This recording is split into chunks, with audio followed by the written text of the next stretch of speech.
My name is Scott Bailey. I am the feed manager here at Aurora Ridge Dairy. I started here in 1995, so I've been here almost 30 years feeding cows. We milk 2,500 cows here, 5,000 head total. We farm about 5,000 acres. We mix 16 loads of feed a day with 7 different rations, 4 different milking cow rations, a couple heifer rations and a calf ration, dry cow rations. We purchased our first Treo-Elite mixer in 2013 from Finger Lakes Dairy. We were looking to upgrade our current mixer and find something with more capacity where we could be a little bit more efficient.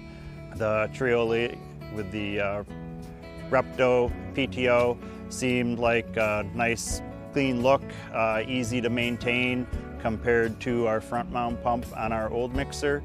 So we decided to go that route. It gave us the ability to feed off from both sides of the truck, which saved time when we were splitting loads. The Treo-Elite gives us extra options from what we used to have with being able to add knives to the screws to kind of fine-tune our mixing program, which we did not have that ability on our old style mixer. I would say the Treo-Elite mixer is it's very well built, and it gives us the capacity and the options to feed our cows efficiently while providing a quality mix every load.